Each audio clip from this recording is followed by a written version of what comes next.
Okay, we were discussing about the ransomware. इसमें जो भी हैकर है या जो भी परपिट्रेटर है जिसको एक्सेस मिल गया है आपके सिस्टम का और उसने आपके पूरे सिस्टम को ब्लॉक कर दिया है, पूरे सिस्टम को लॉक कर दिया है, तो एक्चुअली वो आपको उसे किसी ना किसी तरीके से कुछ ना कुछ डिमांड जरूर करेगा।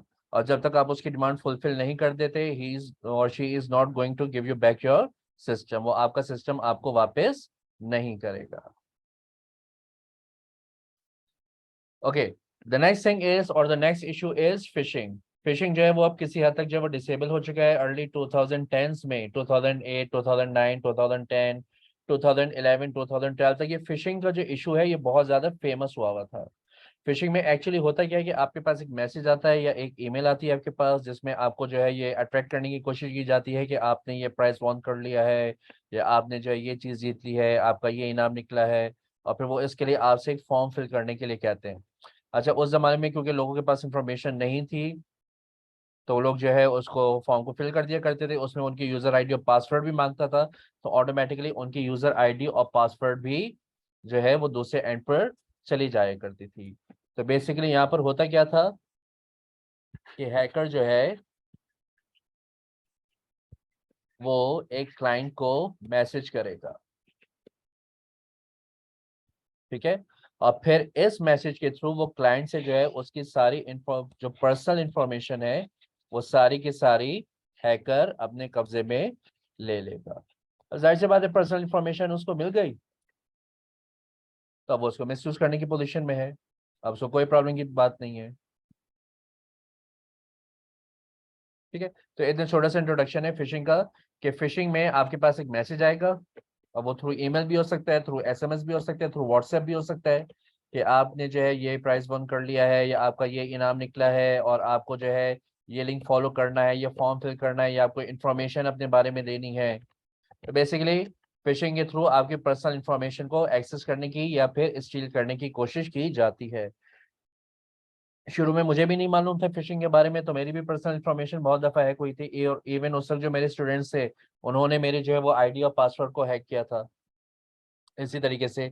और जो है उन्होंने मुझे बताया था कि सर ये हम आपको लिंक दे रहे हैं, फिशिंग का ये लिंक है, आप इसमें अपने यूजर आईडी और पासवर्ड एंटर करेंगे करेंगे तो मैं आपको विद इन 1 मिनट आपका यूजर आईडी और आपका पासवर्ड बता दूंगा। तो वाकई ऐसा हुआ था, उसने मुझे मेरा बिल्कुल करेक्ट यूजर आईडी और पासवर्ड बताया था with the help of fishing. तो उसने भी मुझे एक लिंक सेंड किया था कि आप ये लिंक फॉलो करें। वो लिंक पे मैंने क्लिक किया, मेरे पास एक पेज ओपन हो गया जिस पर लिखा हुआ था enter your user ID, enter your password and click on log in. मैंने ये 3 काम कर लिए, तो जो स्टूडेंट थे मेरा उसके पास मेरी यूजर आईडी और पासवर्ड चला गया। Okay, the last topic of this cybersecurity is farming. Farming is actually another type of issue in which a malicious code or a malicious program जो है वो आपकी क्लाइंट यानी कि आपकी डिवाइस में भी इंस्टॉल किया जा सकता है with the help of Trojan horse, और ये किसी वेब सर्वर में भी इंस्टॉल किया जा सकता है। और बेसिक पर्पस क्या होता है फार्मिंग का? बेसिक पर्पस फार्मिंग का ये होता है कि आप एक्चुअल लोकेशन पर ना पहुंच सके बल्कि किसी फेक लोकेशन पर चले जाएं। अब इसको आप इस तरीके से समझिए,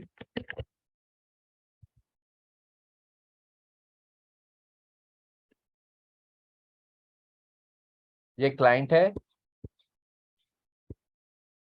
ये वेब सर्वर है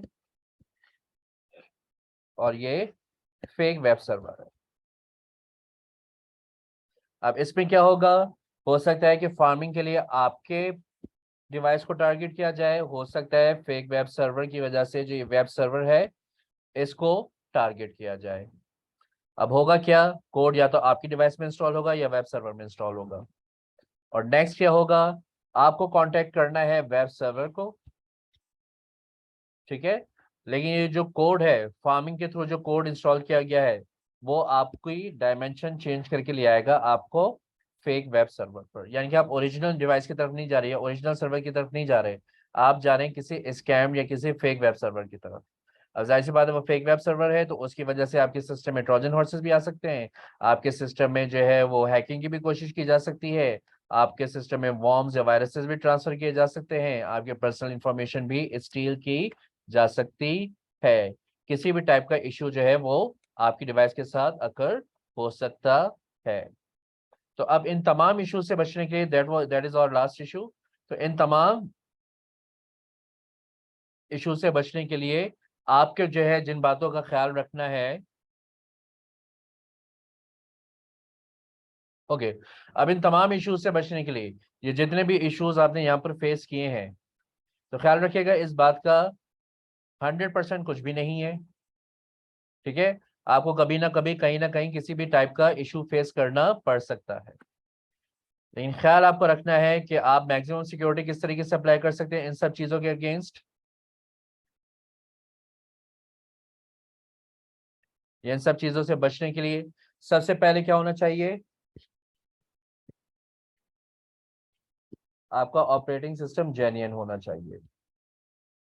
आप क्रैक्ड वर्जन या फेक वर्जन यूज ना करें, सबसे पहले तो ये इशू है।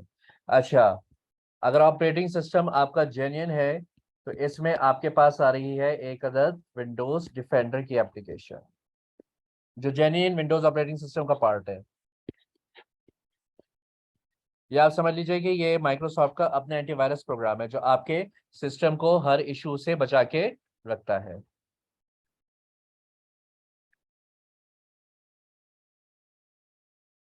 ठीक है, विंडोज डिफेंडर आप अपना एक्टिव रखिए, ये ऑटोमेटिकली जब भी आपके पास, अगर जेन्युइन विंडोज है, जब भी आपके पास विंडोज अपडेट का ऑप्शन आ रहा है, आप अपने विंडोज को अपडेट कीजिए।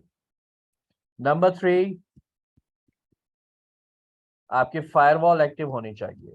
Your firewall must be activated, क्योंकि फायरवॉल आपके इनकमिंग डाटा और आउटगोइंग डाटा दोनों को स्कैन करती है।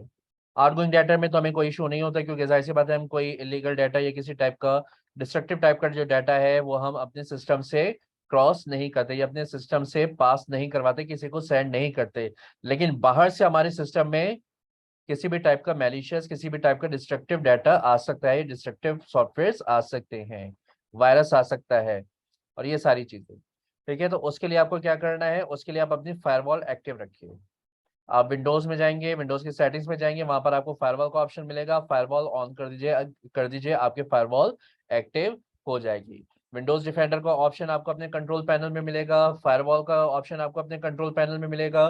इन सारी चीजों को आप एक्टिव रखिए। माइट बी पॉसिबल आपको हल्का फुल्का सा डिफरेंस फील हो इन चीजों को एक्टिव करने के बाद अपने सिस्टम की स्पीड में, लेकिन वो बहुत माइनर सा डिफरेंस होगा। जो काम आपका पीसी 1 सेकंड में कर रहा है वो 1.25 या 1.30 या 1.35 सेकंड तक चला जाएगा। So that is not a big difference. लेकिन इसमें यह है कि आपका सिस्टम जो है वो 199% या 99.9% सिक्योर हो जाएगा। करेक्ट, तो इन तीन चीजों का आपको हर हाल में ख्याल रखना है, आपका सिस्टम और आपका वेब ब्राउजर। ठीक है, खासतौर पर मैं बात कर रहा हूँ वेब ब्राउजर की।